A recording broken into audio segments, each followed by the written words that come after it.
Hi guys हमें finally पहुंची गलु हुमा दुमा।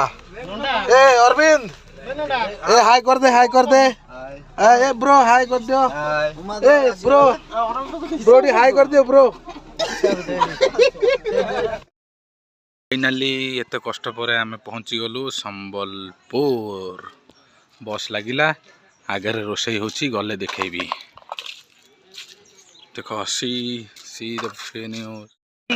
भाई मैंने आमर किचन किचन काम आरंभ है। प्लीज ये उठे देखेबे आमर इडली प्रस्तुत ता सहित ये होचन आमर मेन स्टाफ आउ ये हेले करिश्मा बॉय आ मकु बाबू आउ सेठी पियाज बॉय काटुचंदी पूरा छेची दे जाउचंदी आ ये हेले अगणा पुआ गोलाप बॉय।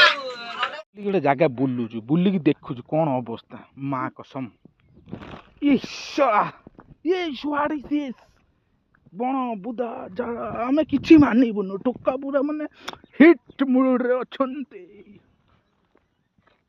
आसिली आसिली एमानंकु सब भेट हेली हेई देखंतु भाई माने हमर एठी अछंती हेई खोलुचंती दादा खोलुचंती आ टिके पर पूरा खोल देबे हेई देखंतु भाईंगर ब्लॉक कर हेई दिस इज मिस्टर पात्रे। भाई झाड़ा सारी की फेरिले ओ माय गॉड ओ ये ब्रोज फाइनली पहुंची जाइछो बंका महादेव पाखरे बलपुर।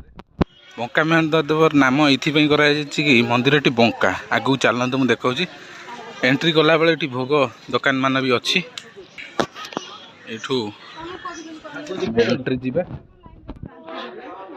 यहीपटे गले ये दीप जला हो लाइन भी प्रबल ये होम दीप हो होम पूजा आ ये हूँ लाइन लाइन नहीं जाइए समस्त दर्शन करके आम भी जीवा। ये देखंतु मंदिर व्यूज ये मंदिर काम चलती मंदिर उन्नयनमूलक कार्य पूरा क्लियर कराउची आसतु संबलपुर आउ देखंतु एंड मजा उठंतु। ये हूँ काली गाई विग्रह नवग्रह पीठ ओं सं शनिश्चराय नमः। ये गछ सेठी चलती लोक मान भोजी माँ पीठ भैरवी मंदिर जगन्नाथ मंदिर यहीपट दे मंदिर पछपट टे बुली आसवा आ फाइनाली मुझे आपण मानक देखेबी बंका मंदिर बंका केमती अच्छी।